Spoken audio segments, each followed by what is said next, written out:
ஞானானந்தமயம் தேவம் நிர்மலஸ்படிகாகிருதிம் ஆதாரம் சர்வ வித்யானாம் ஹயக்ரீவம் பாஸ்மகே. நேயர்கள் அனைவருக்கும் அஸ்ட்ரோ கேஎஸ் ஐயங்காரின் பணிவான நமஸ்காரங்கள்.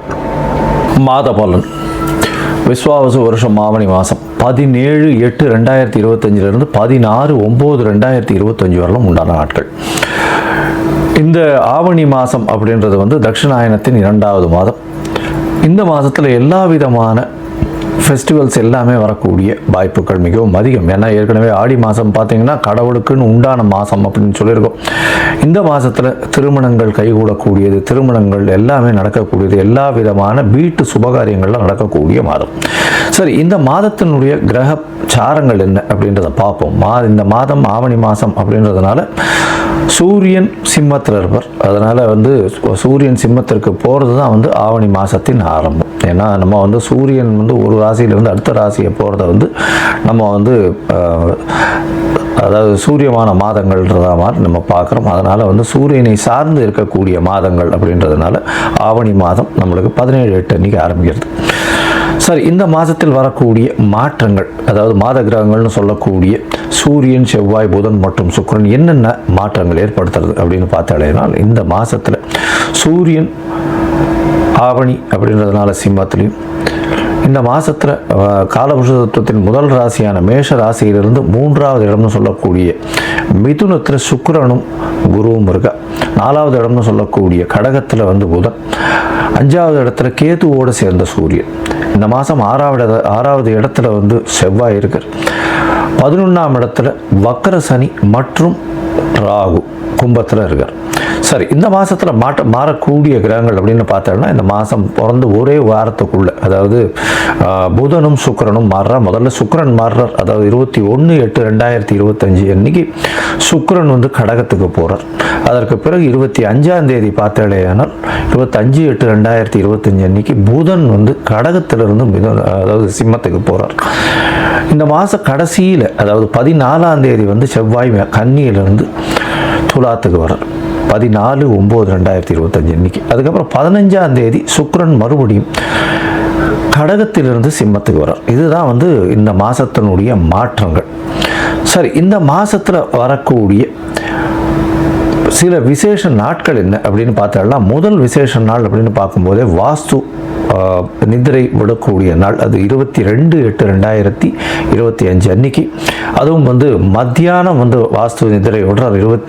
அதாவது 2 மணி 31 நிமிஷத்துலேருந்து 4 மணி 1 நிமிஷம் வரலாம், 1.5 மணி நேரம் 90 நிமிஷம். இந்த 90 நிமிஷத்தை 5ஆல் வகுத்து 18 நிமிஷமாக பிரிச்சுட்டு அவர் கண் விழித்து அவர் என்ன சொல்கிறது, காலை கடன்கள் முடிக்கக்கூடிய காலகட்டம் ஒரு 18 நிமிஷம். அதற்கு பிறகு அவருடைய ஸ்நானம் 18 நிமிஷம், பூஜை செய்வது 18 நிமிஷம், அதற்கு பிறகு போஜனம் உண்ணுவதும் 18 நிமிஷம், அப்புறம் தாம்பூலம் தரிப்பது 18 நிமிஷம்னு இப்படி பிரிகிறாங்க. இதில் கடைசி 18 நிமிஷம் தாம்பூலம் தரிப்பதும் போஜனம் மருந்தும் கூடிய காலகட்டத்தில் செய்யக்கூடிய எந்த வேலைகளாக இருந்தாலும், அதாவது வீடு மனை கோல் போடுதல், அது தவிர வீட்டுக்கு புதுசாக வீடு கட்டுறது, வீட்டுக்கு அஸ்திவாரம் போடுறது, மனை இது பூஜை போடுறது, இது எல்லாமே எல்லா விதமான ஏற்றத்துடன் காணப்படும் அப்படின்றது. அது எந்த ஒரு தங்கு தடையின்றி போகக்கூடிய காலகட்டமாக இருக்கும்.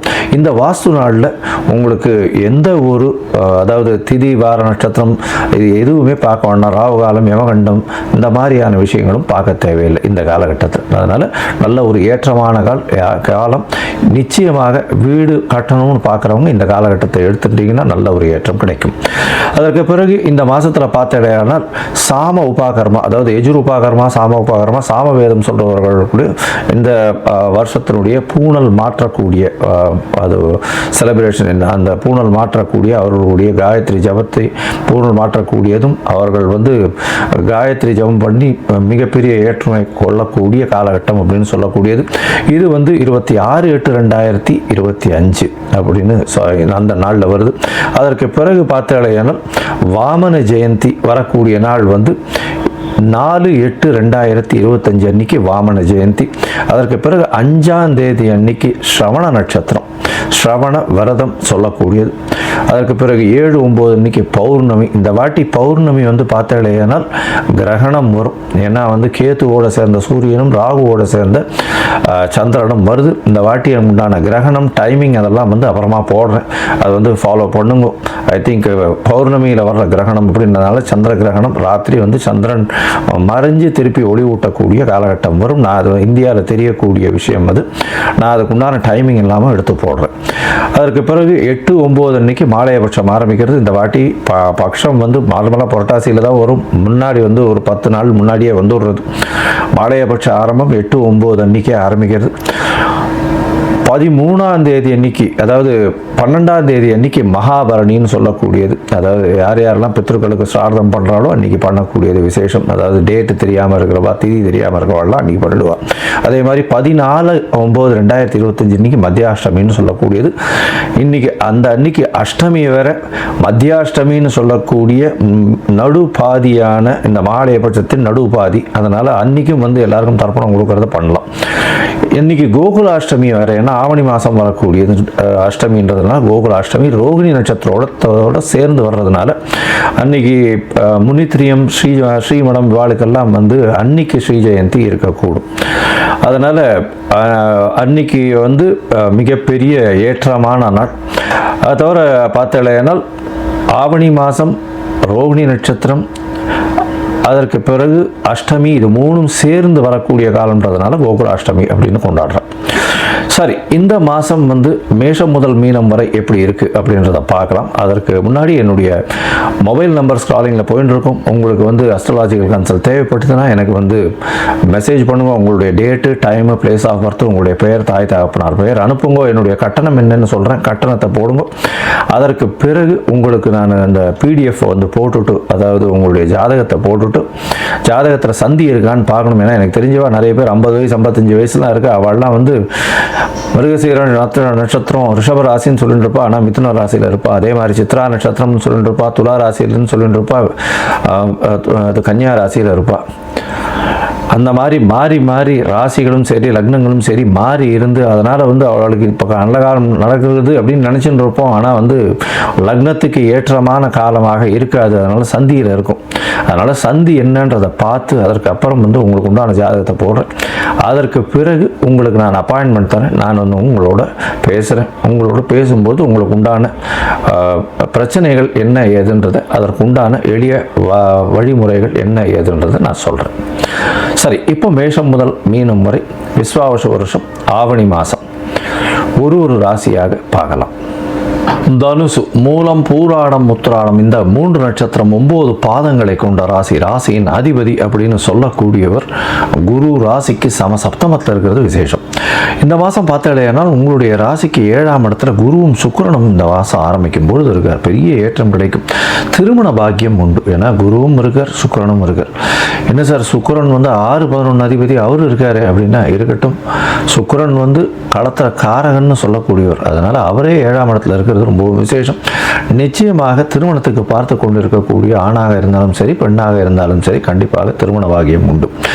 உங்களுடைய ராசிக்கு பார்த்தாலேயானால் பொதுவாகவே இந்த மாத கிரகங்கள்னு சொல்லக்கூடிய, அதாவது சூரியன், செவ்வாய், புதன் மற்றும் சுக்கிரன், இந்த 4 கிரகங்களை மாத கிரகங்கள்னு சொல்லுவோம். இந்த மாத கிரகங்கள் பார்த்தாலேயானால் சூரியன் உங்களுடைய ராசிக்கு 9ஆம் இடத்துல இருக்கார். அதனால் நல்ல ஒரு ஏற்றம் இருக்கும். தந்தையினால் லாபங்கள் வரும். இருந்தாலும் தந்தையின் உடல்நிலையில் சற்று பின்னடைவு இருக்கும். என்ன சார் இப்படி சொல்கிறீங்க அப்படின்னா, 9ஆம் இடத்துல சூரியன் இருக்கிறது அந்த அளவு விசேஷத்தை கொடுக்காது. இருப்பினும் சேத்துவோடு சேர்ந்து இருக்கிறதுனால சற்று பின்னடைவு அதிகமாகவே இருக்கக்கூடிய காலகட்டமாக இருக்கும். அதனால் ரொம்ப ஜாகிரதையாக இருக்கும். உடல்நிலையில், தந்தையின் உடல்நிலையில் கொஞ்சம் ஜாகிரதையாக இருக்கிறது நல்லது. தாயின் உடல்நிலையில் நல்ல ஒரு ஏற்றம் இருக்கக்கூடிய காலகட்டமாக அமைய போகிறது. இந்த மாதத்தில் உங்களுடைய ராசிக்கு பார்த்தாலேயானால் சுக்கிரன், அதாவது 6-11 அதிபதி அப்படின்னு சொல்லக்கூடியவர் 7ஆம் இடத்துல இந்த மாதம் ஆரம்பிக்கும் போது இருந்தாலும் 8ஆம் இடத்துக்கு போகிறார். 8ஆம் இடத்துக்கு போகும்பொழுது பார்த்தாலேயானால் அவர் இந்த மாதம் கிட்டத்தட்ட மாதம் மொத்தம் இங்கே தான் இருக்கார். கடைசி ஒரு நாள் நாள் தான் மாறுறார். 8ஆம் இடத்துல வந்து சுக்கிரன் மறைஞ்சு இருக்கக்கூடிய காலகட்டமாக இருக்குது. இருப்பினும் 11ஆம் அதிபதி 8ஆம் இடத்துல போய் மறைஞ்சிருக்கிறதா எடுத்துனோமே ஆனால் நல்ல ஒரு ஏற்றம் இருக்கும். 6ஆம் அதிபதியும் 8ஆம் இடத்துல போய் மறையிறது ரொம்பவுமே விசேஷம். அதாவது இந்த தனுசு ராசிக்காரர்களுக்கு சுக்கிரன் மறைஞ்சு இருந்தாருன்னா ரொம்ப பெரிய விசேஷத்தை கொடுக்கக்கூடிய காலகட்டமாக அமையும். 2வது திருமணத்துக்கு பார்த்து கொண்டிருப்பவர்களுக்கு நிச்சயமாக 2வது திருமணம் அமையக்கூடிய வாய்ப்பு உண்டு. முதல் திருமணமும் நிச்சயமாக அமையக்கூடிய வாய்ப்புகள் கண்டிப்பாக உண்டு. இந்த மாதத்தில் உங்களுக்கு ஒரு பெரிய ஏற்றம் இருக்கக்கூடிய வாய்ப்புகள் உண்டு. உங்களுடைய ராசிக்கு சப்தமாதிபதி 8ஆம் இடத்துல இருக்கவர் 9ஆம் இடத்துக்கு போகிறார். சூரியன் புதனோட சேர்ந்து கேத்துவோடு சேர்ந்து 9ஆம் இடத்துல இருக்கார். இந்த மாதம் நல்ல ஒரு ஏற்றம். அதுவும் கணிதத்துறை இந்த மாதிரியான விஷயங்களில் இருக்கிற தங்க நகைகள் விற்பனை செய்பவர்கள், பேங்கிங் அக்கௌண்ட்ஸு, அதை தவிர வந்து டீச்சிங் ப்ரொஃபஷனில் இருக்கவா இவாளுக்கெல்லாம் வந்து பெரிய ஏற்றம் கிடைக்கக்கூடிய வாய்ப்புகள் நிச்சயமாக உண்டு. உங்களுடைய ராசிக்கு பார்த்தோம்னா தனுசு ராசிக்காரர்களை பொறுத்தவரையிலும் பார்க்கும்போது பொதுவாகவே இந்த மாதத்தில் தனுசு ராசிக்காரர்களுக்கு நல்ல ஒரு ஏற்றம் இருக்கும். திருமண பாக்கியம் நிச்சயமாக உண்டு. தாயின் உடல்நிலையில் நல்ல ஒரு ஏற்றம், தந்தையின் உடல்நிலை சற்று பின்னடைவு, உங்களுடைய உடல்நிலையில் நல்ல ஒரு ஏற்றம் இருக்கும். தீர்க்கமான சிந்தனை அமையும். முயற்சிகள் எல்லாமே நல்ல ஒரு வெற்றியை கொடுக்கக்கூடிய காலகட்டம். அபரிமிதமான முயற்சிகள் எல்லாம் வெற்றி கிடைக்கும். உங்களுடைய குழந்தைகள் மூலியமாக பெருமை வரக்கூடிய வாய்ப்புகள் நிச்சயமாக உண்டு. எடுத்த காரியங்களில் வெற்றி பெறக்கூடிய வாய்ப்புகள் உண்டு. வெளிநாடு போயிட்டு வரக்கூடிய பாக்கியம் நிச்சயமாக கிடைக்கும். 8ஆம் இடமும் 6ஆம் இடமும் 6ஆம் அதிபதி 8ஆம் இடத்துல இருக்கிறதுனால புதுசாக கடன் அமையும். ஏதாவது கோர்ட்டு கேஸ் இருந்ததுன்னா அதில் கொஞ்சம் இழுத்தடிக்கக்கூடிய வாய்ப்புகள் உண்டு. தந்தையின் உடல்நல சற்று பின்னடைவு இருக்கும். தந்தையில் சொத்துக்கள் வரக்கூடிய வாய்ப்புகள் நிச்சயமாகவே இருக்கும். இந்த மாதத்தில் உங்களுடைய ராசிக்கு 10ஆம் இடத்துல இருக்கக்கூடிய செவ்வாயின் மூலியமாக நல்ல ஒரு ஏற்றம் கிடைக்கக்கூடிய வாய்ப்பு, புதுசாக தொழில் அமையக்கூடிய வாய்ப்பு, தொழிலில் வந்து சொந்த தொழிலில் ஒரு பெரிய மாறுதல்கள் இருக்கக்கூடிய வாய்ப்புகள் நிச்சயமாக உண்டு. இந்த மாதத்தில் பார்த்தாலேயானால் உங்களுடைய சந்திராஷ்டம நாட்கள் அப்படின்னு சொல்லக்கூடியது வந்து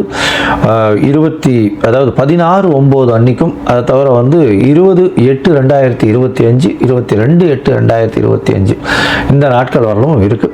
இந்த காலகட்டத்தில் புதிய முயற்சி வேண்டாம், வெளியூர் வெளிமாநில பிரயாணம் வேண்டாம்னு சொல்கிறோம். ஒரு வேளை பண்ண வேண்டிய கட்டாயம் உங்களுக்கு இருந்தது ஆனால் சந்திரனுக்கு உண்டான எளிய பரிகாரம்னு அருகில் இருக்கக்கூடிய சிவன் கோயிலில் உங்களால் முடிஞ்ச ஒரு பசும்பால் ஒரு 1/2 டம்ளர் கொடுத்துட்டு போங்க.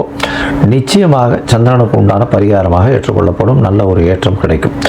இந்த மாதத்தில் பார்த்தாலேயானால் உங்களுக்கு நீங்கள் அருகில் இருக்கக்கூடிய குரு பகவானை போய் சேவிச்சுட்டு வர்றது ரொம்பவும் நல்லது. ஆஞ்சநேயரை வழிபடுறது நல்லது. விநாயகர் சதுர்த்தி அன்னைக்கு விநாயகருக்கு ஒரு 9 தோப்புகரணம் போட்டுட்டு ஒரு 9 தேங்காய் உடைச்சிட்டு வர்றதன் மூலியமாக உங்களுடைய வாழ்வில் எல்லா விதமான பிரச்சனைகளும் சென்று வெற்றி கொடி நாட்டக்கூடிய வாய்ப்புகள் நிச்சயமாக உண்டு. லோகா சமஸ்தா சுகினோ பவந்து. நன்றி, நமஸ்காரம்.